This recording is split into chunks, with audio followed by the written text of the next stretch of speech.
Right here we have the Parshat Nitzavim, amazing positive prophecies that Moses himself makes regarding the future redemption. That as bad as it is, the Jews are, and as much as they disappoint God, we've been over this so many times in the prophet Isaiah, but Isaiah is just repeating what Moses said. So, of course, there's always these negative religions and trying to destroy Judaism and etc. Negative philosophies and political things, and saying it's all over, it's too much, all these false prophets and all this idolatry and and these they call it prophets of doom. But here we have it clear. Here we have it clear from Moses that it's going to be okay. Listen to this. We've just finished all these terrible curses, how the land of Israel is going to be desolate, and that all the non-Jews are going to be amazed. How did it come like this? And the only answer is how the land of Israel is so tremendously desolate, and the Jewish people are still existing. And God just keeps punishing them and punishing them and punishing them and torturing them and keeping them alive. So why? So it says because they went against the covenant of God, and because of that. So God spread all of them. He kicked them out of the land by Yichem Hashem, all of it. God kicked them out of the land with anger and with fury and with a great, how do you say, another word for anger. What is it? Fury and there's a lot of words in Hebrew for it. Kas and brogan. In any case, tremendous flaming retribution that God is taking on the Jewish people, and He's going to send them to another lands as they are today. So it says, and when all these things happen to you, Moses is speaking to the Jewish people, when all this happens to you Jews, the blessing and the curse that I put in front of you, you will take it to your heart. Among all the non-Jews that I've spread you out over there, and let's just do all of this first, and then we'll go back and commentary. All of a sudden, the Jews that are scattered around in England and in America and in Russia and all these bizarre places, and Jews doing these bizarre things, they're in India and they're all over the place. All of a sudden, you remember, because of the bad things that are going to happen to the Jews, there's always this anti-Semitism that always pops up all over the place. Suddenly you realize all the good things that happen were all because of the blessings of God, and the bad things are because you denied God. So you'll take it to your heart. You'll take it to the heart where all the Jews are. And we're going to go back to this. And you'll return to God, and you'll listen to His voice. Everything that I commanded you, there's the positive commandments. You listen to His voice, the negative commandments. You stop doing things that God tells you not to do in the Torah. Stop worshiping idols. Stop licentiousness. Stop accept. And you'll start doing the positive commandments. Jews will start keeping Shabbos, keeping kosher. Why? Because God says to do it. You and your sons, and you'll do it with all of your heart and with all of your soul. Then God will return all of the exiles. Here it is. God will return all the exiles, and it'll be something like it was when the Jews left Egypt, but in a more amazing way. When they left Egypt, they were all together, and God took them to Israel. Here they're going to be scattered all over the world.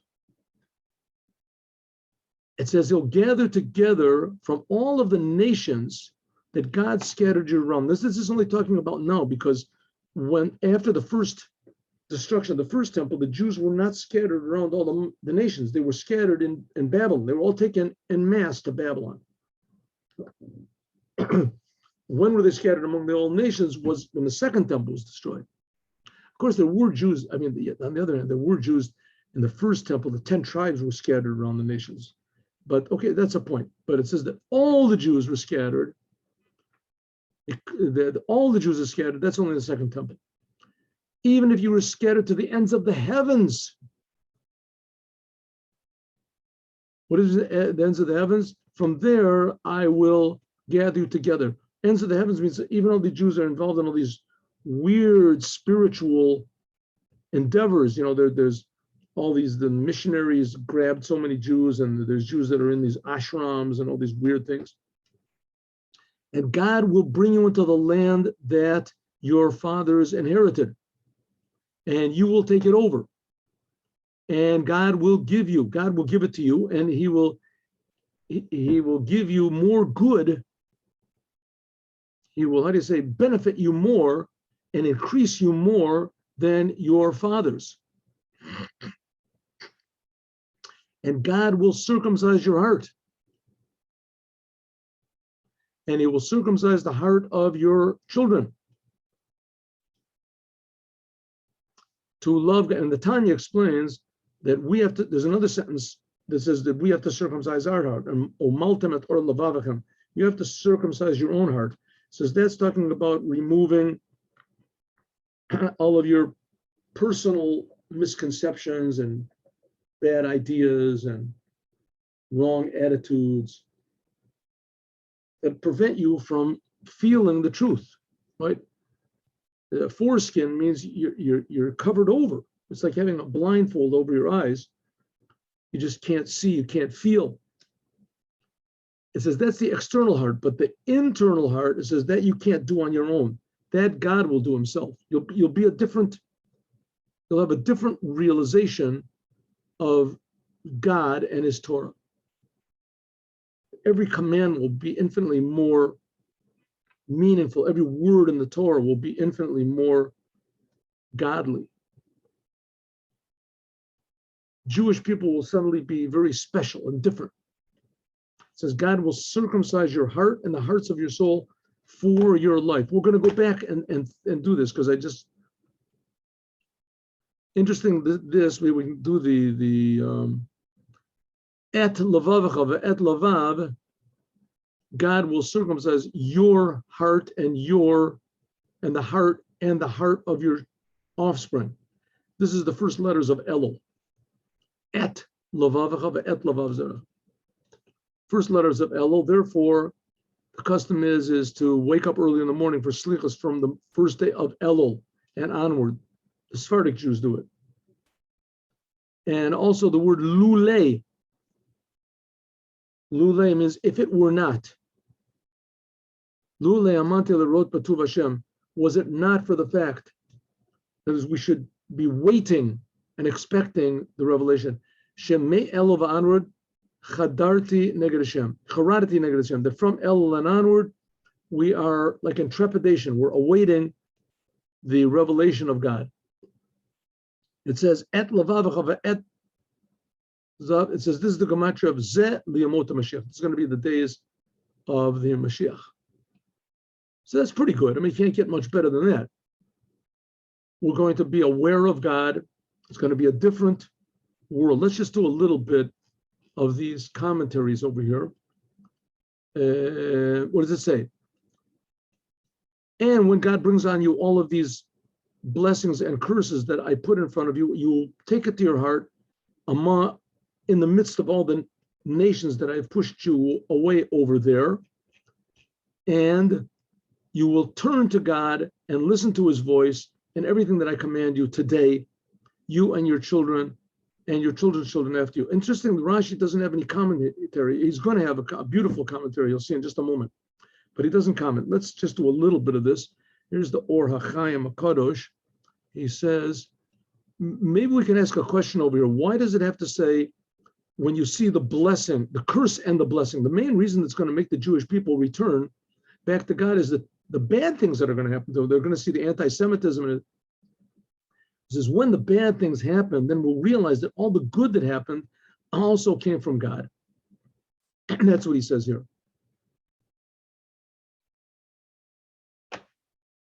A person will understand, take through his heart, because if you didn't get the good things also, so you won't, and not only that, also the good things that are going to happen afterwards.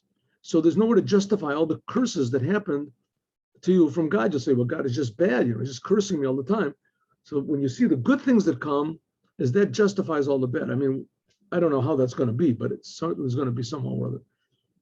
It says, take it to your heart. What does it mean, take it to your heart? Because the reason that people go against God is because of their hearts. Their hearts cause them to stray. All of a sudden, your heart sees something that, wow, I really want that, huh? If I satisfy myself with this, then that's the meaning of life. It says that's your heart is what makes you go astray. Therefore, it says you will take it to your heart. Because you will take it to your heart, that both of them will cause you to go, both of your hearts will cause you to go in the bad way. That's what it says among the non-Jews, that you might think that, well, listen, I'm spread out among the non-Jews, so a person will say, listen, look what happened to the bad things that you did. Because you left God, so you're scattered around the non-Jews. So maybe a person say, okay, let's just give up. He says, no, take it to your heart that the reason that you're spread among the non-Jews and that you think that you can placate them and be friends with them, and nevertheless they still hate you, is it's just saying that because your heart is straying so far away, so therefore God has made you physically also straying so far and spread around. The reason it says this because a person that pushes you away from God and says, let's worship other gods, he'll say, look at you, see all these non-Jews, and the same thing happened to them. You see any Babylonians around nowadays? You see any people from Nineveh around? So the same thing that happened to them is happening to you. So it's just way of nature. That's just history, and that's just the way it happens.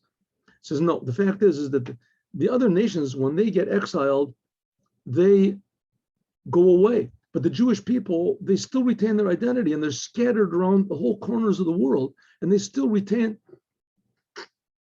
that they're not, that they're when you go to these corners of the world, you'll find that all the world is occupied by Jews by non-Jews that God scattered around, and they completely lost their identity. They don't consider themselves to be, the original country where they came from. But the Jews, somehow or other, do.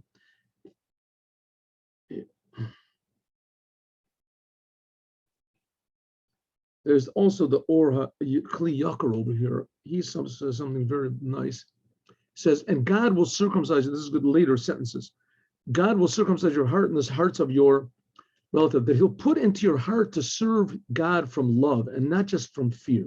Because a person who loves God from fear, so he's happy. It's a value. I'm sorry. A person who loves God, serves God from love, because he feels that God is very precious. Therefore, he is happy. But all the time that God does not get rid of the enemies that are around us, so you're always worried about protecting yourself. Therefore, it says that God will put all these curses on your enemies and on those that hate you, that ran after you. Then you can be sure when you see what God does to your enemies, then you'll be free to do all the mitzvahs of God, the commandments of God, in a happy way. That's what it says. You will turn and listen to the voice of God, and you'll do all of his commandments. You won't need the merit of your forefathers. You'll see, then God will be happy. You'll make God happy also, like God was happy on your forefathers. In other words, they just served God from their own motivation. You'll do the same thing. You'll serve God from your own motivation. But you can't do it as long as you're among the non-Jews and as long as the Jews are attacking us. So therefore, it says that God will put all the curses on the non-Jews, and that will take care of all of your problems. That's what it says over here.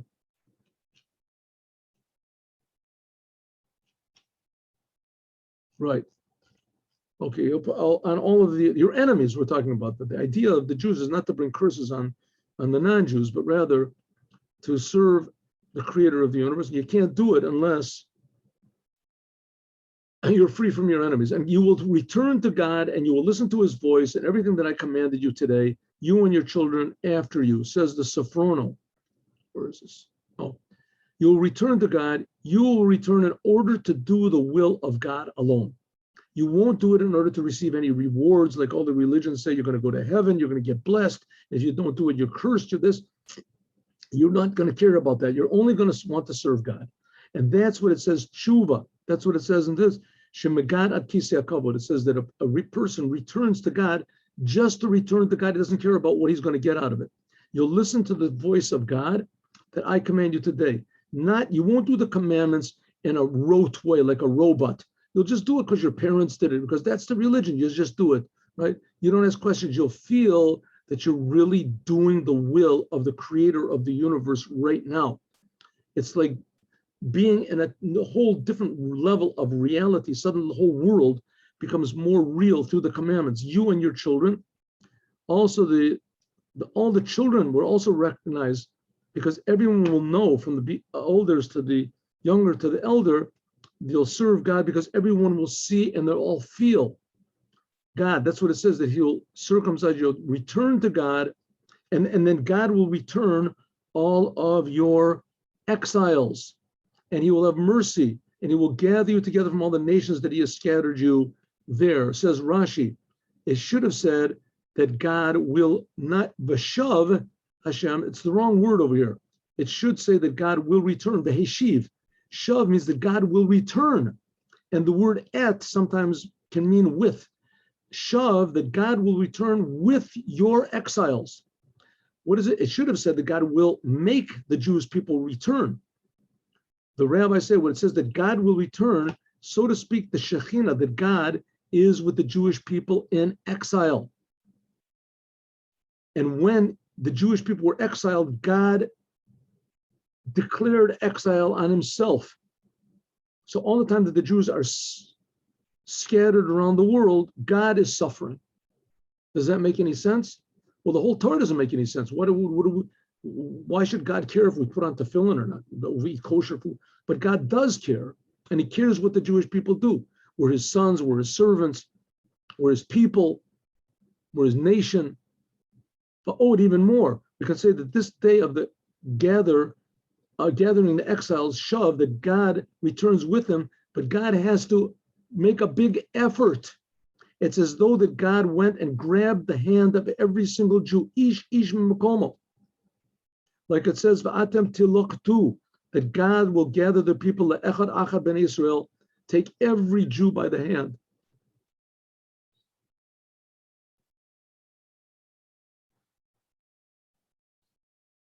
And we also find by the other nations also, it says that the Shavut Yeshuvut Mitzrayim, it says that God also cares about the non-Jews and it'll also benefit them.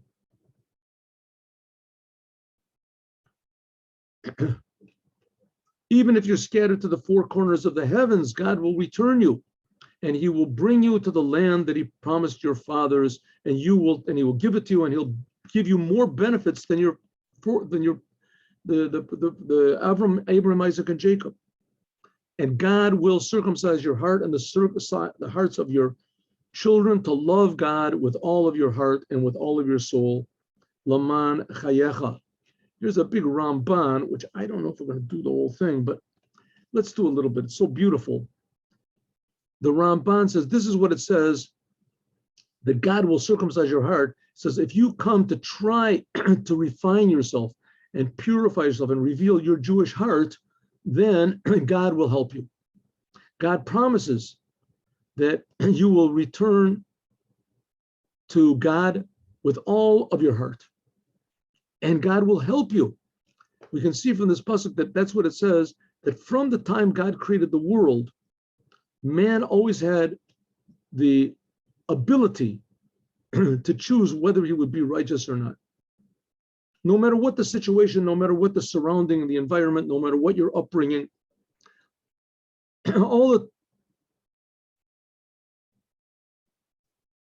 therefore, in order to get that a person should have the merit of free choice, there is good or punishments. But in the days of the Mashiach, it says the choosing, people only decide to choose good. That will be the nature of people. People won't desire to damage themselves or damage their souls or damage the world. The heart won't want to do things that are not fit to do. A person will not desire this at all. And this is what's talking about the circumcision, that God is going to circumcise us. Because the desires of an uncircumcised heart is that a person that has the foreskin on his heart means he'll desire all sorts of negative and bad things that are bad for him. People won't desire to do that anymore. I mean, I don't know if you ever see people that are addicted to drugs or to bad movies, terrible, and all this most stupid things people get addicted to. I mean, it's just so obvious, and people think that they're getting something done. They take drugs or they take, whatever it is, and they think they're getting something done. They're going on a trip, they're having an experience, and they're just totally fooling themselves. And they repeat it over and over again, and they can't, it's like people just get caught up with this huge lie. Why do people want to do that? It's just because that's the way people's hearts are now. But in the days of the Mashiach, people only want the truth, right? The world can get along without addictions and without aggression.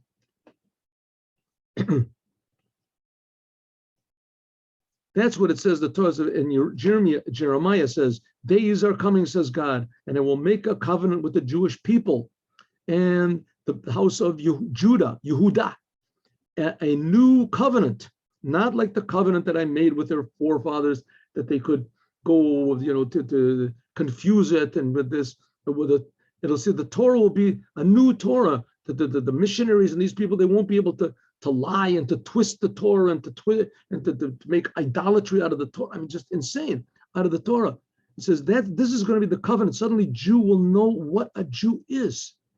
That Jews are totally different from everyone else. We have a totally different job. Our job is to make the world a godly, holy place, the whole world, to benefit everybody with their Creator. Asher Achros, God will make a new covenant with the Jews after those days. And I'll put my Torah inside of them and on their hearts, and I will write it. And that's what it means, that there won't be any more Yetzer Hara, there won't be any more idolatry, there won't be any more the hatred and murder and the licentiousness. The heart will want, by its nature, it'll just want to do what's fitting, what's good for a person. God says, I will be for the Jewish people a God, and they will be my people. And people won't even have to teach one another anymore. And everyone will come to know God, because everyone will know me. Everyone will know me, from the smallest to the biggest. Like it's known that even though the urges of a person are selfish from his birth, and nowadays people have to teach one another in order to not follow our urges. But in that day, in those times, and became, like it says in Yechezkel, I will give you a new heart and a new spirit I will put within you, and I will make that in my statutes you will automatically go. The Jewish people automatically will keep the Shabbat. The Jewish people automatically keep kosher. The Jewish people, and a new heart, Yirmos Bativo, and will have a new desire. Everyone will just want to do what God says in the Torah. There will come days, the days will come, where it says in the Gemara in Shabbat, it says the days will come that, it says the days will come that there will not be any desire. What does it mean? These are the days of the Mashiach, that there won't be any more merits or any more guilt. Because in the days of the Mashiach, a person won't want to do anything. There won't be any more, what do you mean, guilt or merit? It means that because there, so to speak, won't be free will. In a way, there won't be free will to do bad. That's what it means. There'll be free will to go higher and higher in godliness, but only because people want to come closer to God. There won't be the same battle. But yes, if people do naturally what is fit to do, and therefore there won't be any more guilt or innocence, because automatically everyone will do what the Creator wants them to do. Let's see what it says over here. So it says, what does it mean that God will circumcise your heart and the hearts of your offspring? Says the Or HaChaim, this corresponding to the negative commandments, God says He will circumcise your heart. The foreskin, this is like the Rambam just said, this is what gives people all these urges to worship idolatry and to do bad things and to hurt each other. That the heart of a person has all these desires. That's why I worship the golden calf, and that's why like we said, the missionaries are successful, because people have desire to do bad. And that's what it says, that God will circumcise your heart to love God, it says. To love God. What does it mean? Circumcise your heart means that you won't want to do any bad. Well, circumcise your heart to love God. This means that you'll love God in order to do the positive commandments. It'll be joy and happiness. You'll feel the pleasure of serving the creator of the universe with every commandment you do. That's what it says. Keneged kiyum, positive commandments. It says you will return and you will do the commandments. Ata tashuv. Here. It says.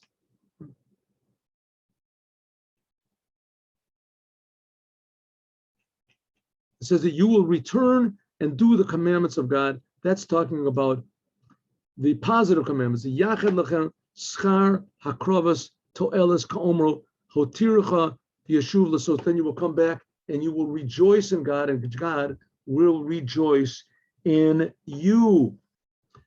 One more, Safrono, he says that God will circumcise your heart, and this heart of yours, God will open up your eyes, and you will not make any more mistakes and be confused.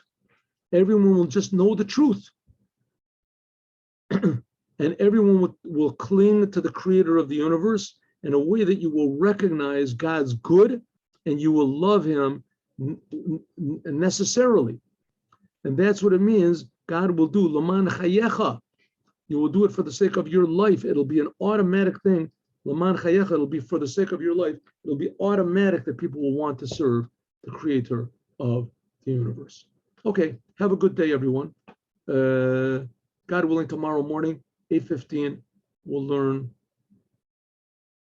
Hasidus. So we learned this amazing positive message that's here. Of course, there's much more here and many more commentaries than we've said, but it's a promise by God that every Jew will actually see the truth. The land of Israel will become holy. Like they'll evict from the land of Israel all of this, decadence and bloodshed. We won't give the land to the terrorists, and we won't allow any more churches and all this other terrible, disgusting idolatry to flourish in the land of Israel. It's just incredible how it's allowed. And everyone will see the truth. And even the non-Jews, they'll drop all of their religions, right? They'll drop all the religions. The Pope will admit this, and the whole thing, it's been a big lie. The whole entire religion is a big, huge lie. The only God is the God of the Jews. He's the one that took them out of Egypt. He's the creator of the world. He's creating us. Let's do the 7 Noahide commandments and worship only him. And everyone will say, okay, that's what we've been waiting for, a true interpretation of what God gave at Mount Sinai is what the Jews have been saying all along. Let's do it. As we'll talk about more, God willing, tomorrow. God bless you all with Mashiach now.